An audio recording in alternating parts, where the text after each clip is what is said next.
Welcome to the Business Growth Podcast. Today I'm here with Sonja, the COO of Next Level Now. Welcome to the show. Thank you, Leo. Thanks for having me. So tell us a little bit more. What do you guys do at Next Level Now? Yeah, Next Level Now is an embedded CFO-led finance teams, and a lot of people will know fractional CFOs. Of course, you deal in a lot of fractional finance teams.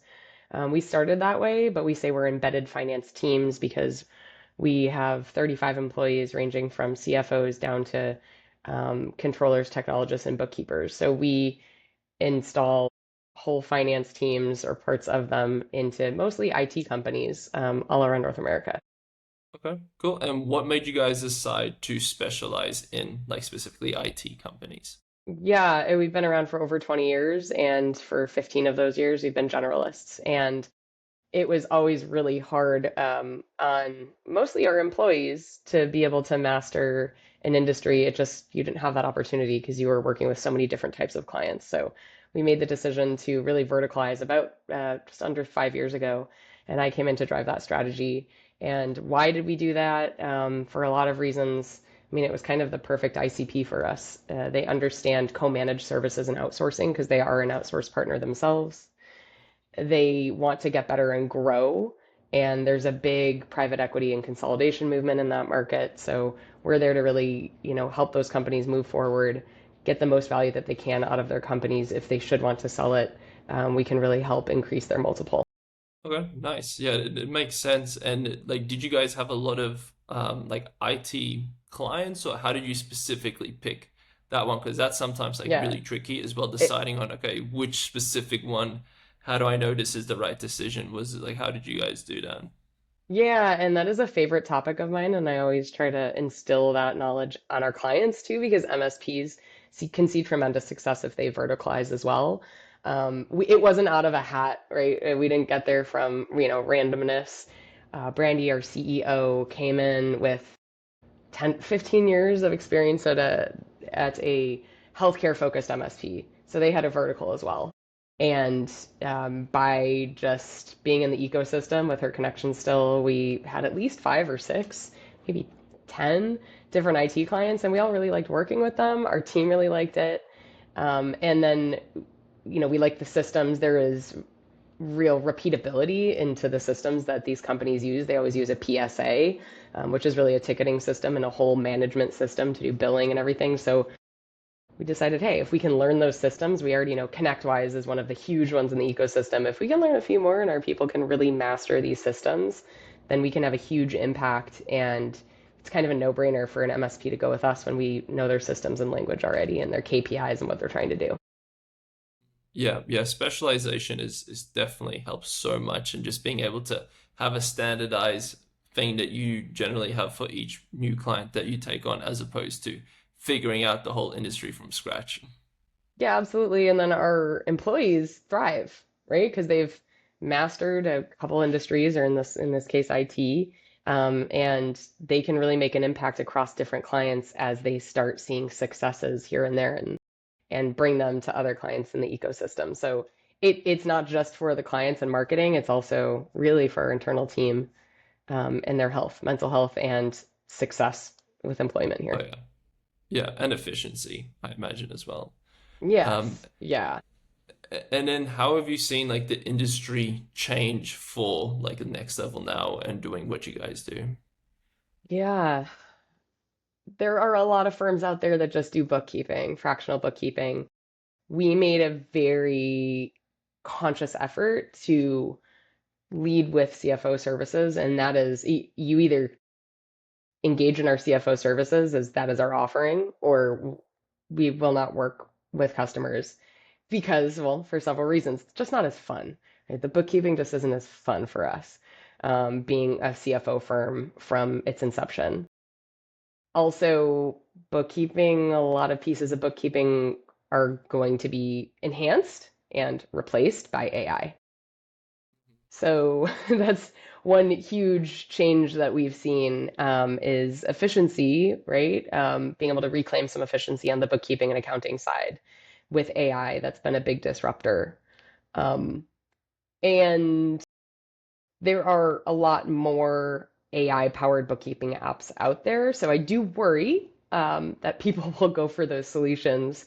And we all know that it's not fully baked yet. And there's usually about, we've seen clients automate some standard bookkeeping operations up to about 75%, 70 to 75% accuracy. And after that, it's really a black hole of error. And people just really need to be careful of that. Also, AI is not going to give you full strategy, the full picture. We go into rooms physically and see dynamics between people, and that's not something that you can replace with AI.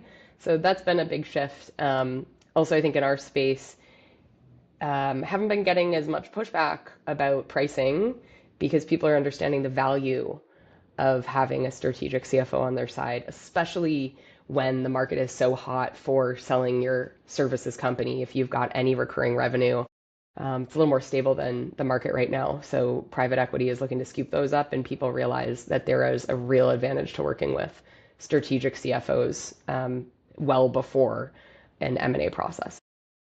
Yeah, nice. And then while we're on the topic of AI, what like AI initiatives have you guys implemented into next level now, or is there any projects that you're working on in terms of like the whole AI stuff?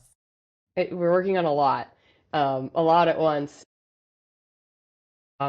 Geez, just from on the sales and marketing side, I mean, that's been transformational like it has for most businesses in the world. I'm hoping that have taken up AI from a very basic standpoint of marketing, right? Creating better contracts, recording meetings, having more mind space to do follow-ups. So that's certainly one thing that I hope most people are experiencing now in knowledge work.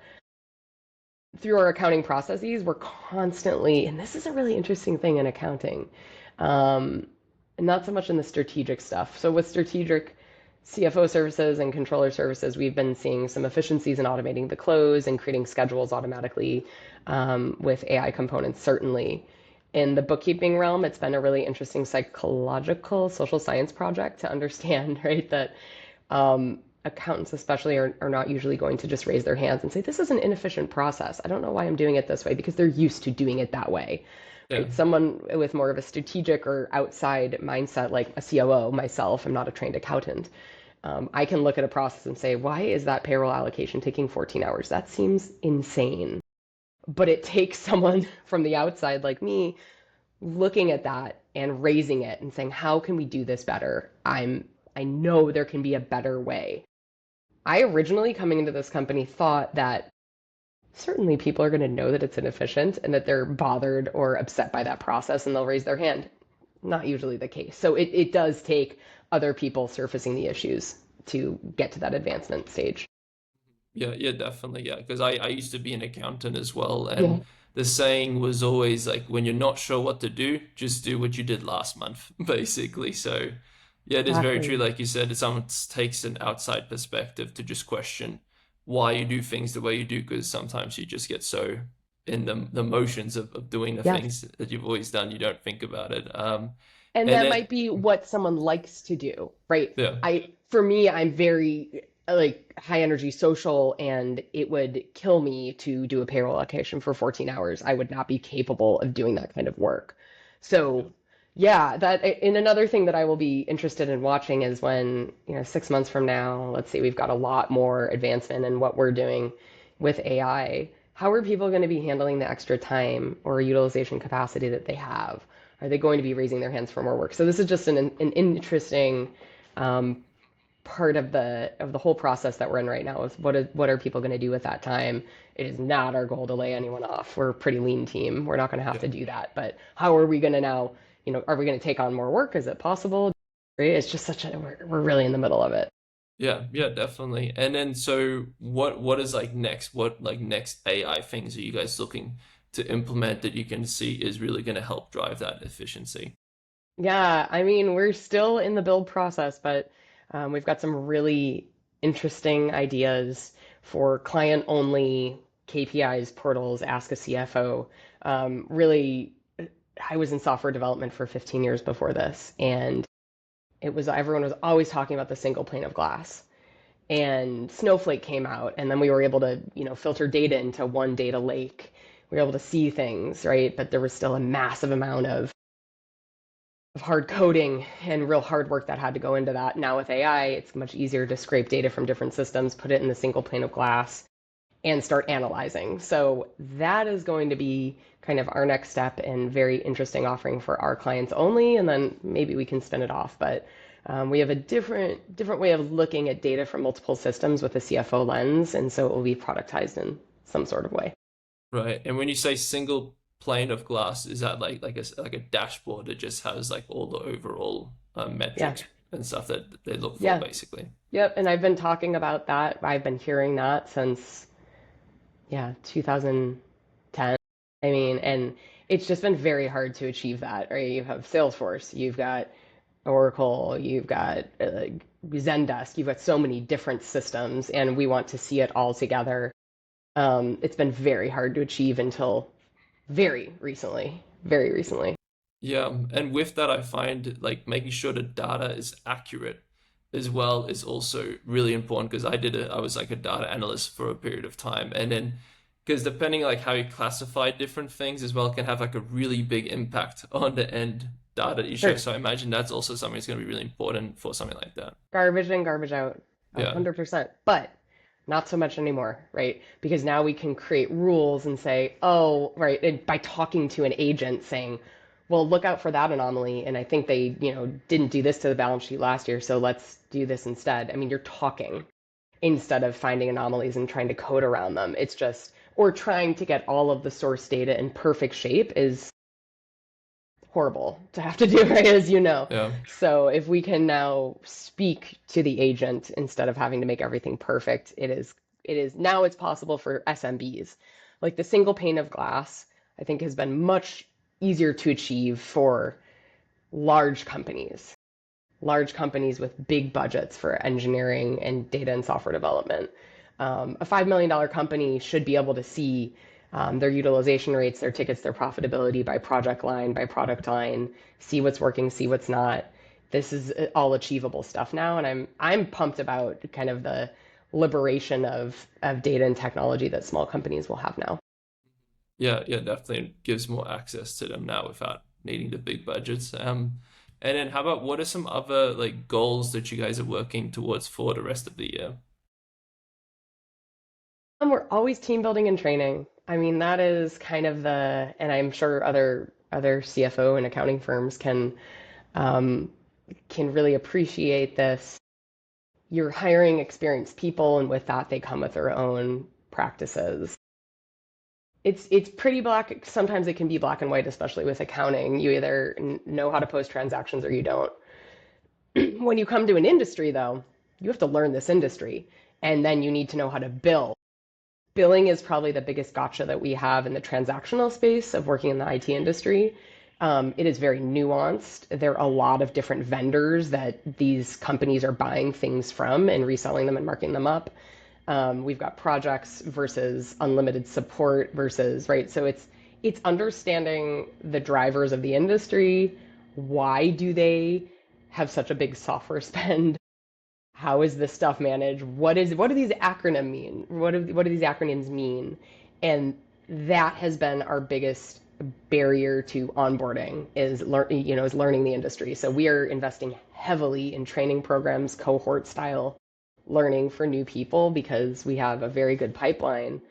But in order to serve that pipeline, we need to expand our team and we're MSP experts. We really need to deliver that through and through. Brandy and I are incredible advocates of delivering quality service. We would much rather hold back our growth than deliver bad service. So right now we're focusing on rigorous training programs that will advance our employees faster. Right, okay. So more focusing on client delivery, it sounds like, as opposed to client acquisition and growing more. Yeah, we've been really lucky. And I think, again, it's the industry focus, and we found kind of our people in our home and great referral sources and great events to go to. And the sales hasn't been the problem. It's scaling. That's the problem. Scaling our internal operations and our capacity and utilization. Like trying to keep up with demand, Keep it up. essentially.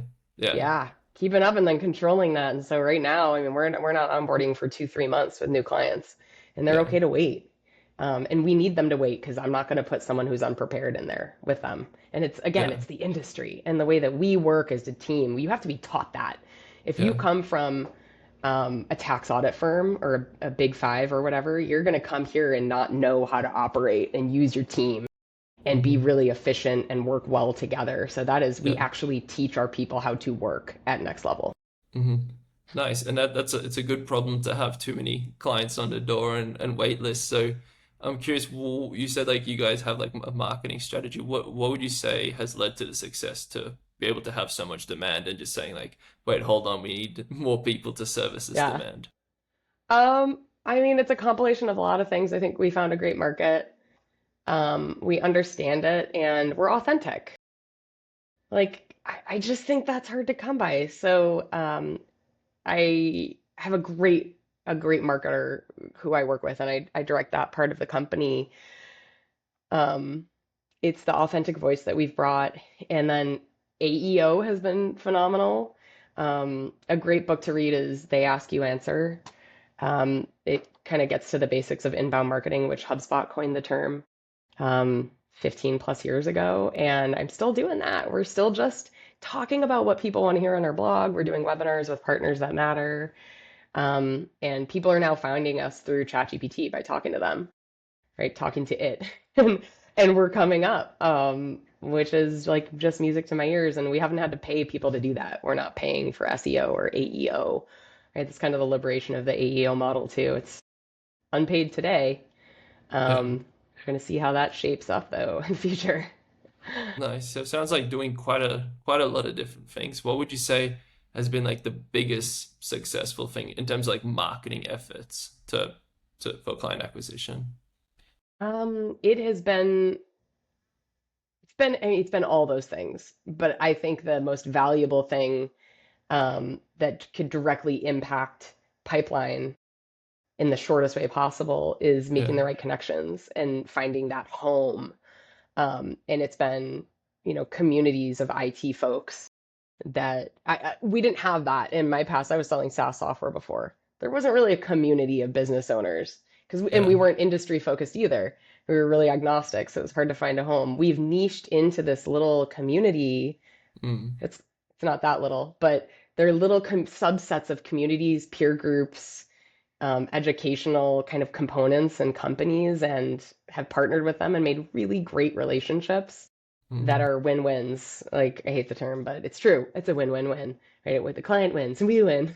And then Yeah. I get to refer someone that does MSP's tax strategy all the time. That's really hard to find, but there are Yeah. companies that just work in MSP tax strategy. Who knew?